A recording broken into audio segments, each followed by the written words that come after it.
बात उन दिनों की है जब मैं 12वीं की बोर्ड की परीक्षा देकर फ्री हुआ था और रिजल्ट आने में 3 महीने का समय था। ये वो समय होता है जब हर लड़का कोई ना कोई साथी ढूंढ रहा होता है ताकि वो सब कर सके। अब तो कॉलेज के दिन भी आने वाले थे तो एक अलग सा फील था। मैंने फ्री टाइम को सही इस्तेमाल करने के लिए एक इंग्लिश स्पीकिंग कोर्स ज्वाइन कर लिया। हमारे घर से थोड़ी दूर पर एक नए इंग्लिश कोचिंग सेंटर खुला था जहां मैं अपना एडमिशन लेने पहुंच गया। मेरी किस्मत बया थी कि एक सुंदर सी टीचर मुझे मिली। मैं तो बस उसे देखते ही रह गया। काफी देर तक बात हुई तो पता चला यही मुझे पाएंगी। बातों ही बातों में पता चला कि वो मेरी दूर के रिश्ते की बहन है। अब तो और मजा आने वाला था। एडमिशन देते हुए वो भी मुझे आंखों ही आंखों में तौल रही थी। तो मैंने उसकी उम्र पूछी तो पता चला कि वो 23 साल की शादीशुदा लड़की थी। मैंने एडमिशन लेकर पूछा कितने बजे आना है मैडम। वो मुस्कुराकर बोली सुबह 9 बजे आना। फिर मैंने पूछा साथ क्या लाना है। वो बोली एक कॉपी बस। मैं घर वापस आ गया पर सारी रात सुबह होने के इंतजार में सो न सका। रात भर मैडम की हसीन मुस्कान और चेहरा सामने था। मैं जितनी देर तक वहां बैठा था उनके दोनों कबूतर देख रहा था जो बेरहमी से कैद थे। मैं रात भर उसके ख्यालों में खोया रहा। अगले दिन सुबह जल्दी से तैयार होकर मैं इंग्लिश की कोचिंग में टाइम से पहुंच गया।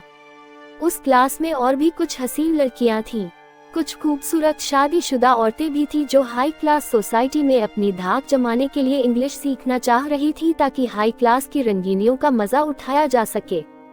मैं पीछे की सीट पर बैठ गया। थोड़ी देर में मैडम वहां आई और गुड मॉर्निंग के साथ मुझ पर नजर पड़ते ही बोली तुम आगे आकर बैठो। उनके कहने पर मैं आगे की सीट पर बैठ गया। वो सबको अपना परिचय हुए बोली हाय मैं निशा हूँ।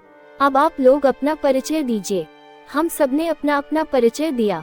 फिर वो ब्लैक बोर्ड की तरफ मुड़कर लिखने लगी तो उसके वो हिस्से मुझे दिखने लगे तो मन और खिल गया। मैं तो 7वें आसमान पर पहुंचने ही वाला था कि वो मुड़कर वापस क्लास को बोलने लगी ग्रामर के बारे में कौन कौन जानता है और पूछते पूछते वो मेरे एकदम पास चली आई।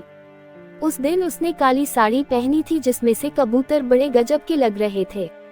वो अपना काम कर रही थी और मैं अपना। फिर उनका पेन हाथ से गिरकर मेरे सामने टपक गया जिसे लेने वो आगे आई तो मेरे अंदर मीठा जहर घुल गया। उस दिन क्लास में ऐसे ही चलता रहा। फिर जब क्लास खत्म हुआ तो जब सब चलने लगे तो मैडम ने मुझे रुकने को कहा। मैं अपनी कुर्सी पर बैठा रहा। सबके चले जाने के बाद मैडम मेरे पास आई और बोली अच्छे लग रहे हो। मैंने कहा थैंक यू। फिर उसने पूछा कि तुम अभी क्या करते हो। मैं बोला अभी 12वीं का एग्जाम दिया है अब मैं फ्री हूँ। मैडम बोली क्या अब तुम बालिग हो गए हो। मैं बोला यस मैडम। उस वक्त ये पूछते हुए उसकी आंखों में अलग चमक थी तो मैं उसके पूछने का मतलब समझ गया तो मैंने गहरी स्माइल पास कर दी। उसने पास आकर कहा कि तुमको स्पेशल कोचिंग की जरूरत है तो वो बोली शनिवार की सुबह 8 बजे मेरे घर आ सकते हो। मैं अकेली रहती हूँ। दरअसल मेरे पति नेवी में है और हमारे कोई औलाद नहीं है। तुम आ जाओगे तो मुझे कंपनी हो जाएगी। मैंने फौरन हामी भर दी। मैं जानता तो था कि मैडम को मेरी कंपनी क्यों चाहिए थी। मैं अब समझ गया कि उसको अपनी वो वाली खुजली मिटानी है। घर आकर मुझे फिर चैन नहीं आ था। कैसे तैसे रात कटी। सुबह चाय पीकर मैं तुरंत टैक्सी कर मैडम के पते पर कॉपी लिए पहुंच गया। डोरबेल की घंटी बजाई तो थोड़ी देर बाद मैडम मुस्कुरा लिए दरवाजा खोलती नजर आई। उसने मुझे अंदर आने को कहा और सीधे अपने कमरे में ले गई जहां रूम में खुशबू छिड़की हुई थी। वहां का नजारा गजब का था। मैं अभी कमरे का मजा ले ही रहा था कि वो मेरे पास आकर बैठ गई। अब मुझसे और सब्र नहीं हो रहा था। वो बातों ही बातों में वो वाली बातें करने लगी तो मामला साफ हो गया। उसने मुझसे पूछा देखते ही रहोगे या कुछ करोगे तो इशारा साफ था। मैं भूखी शेर की तरह उसकी ओर बढ़ा और वो भी शिकार करने के लिए टूट पड़ी। उसने मीठी मीठी बातों से मेरा दिल जीतना शुरू किया और एसी की ठंडक बहाई।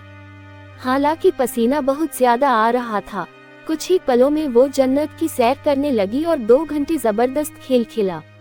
मैं बता दूं वो बड़ी कमाल की खिलाड़ी थी। अब आए गए दिन वो मुझे यह वाली कोचिंग मिलती रहती थी।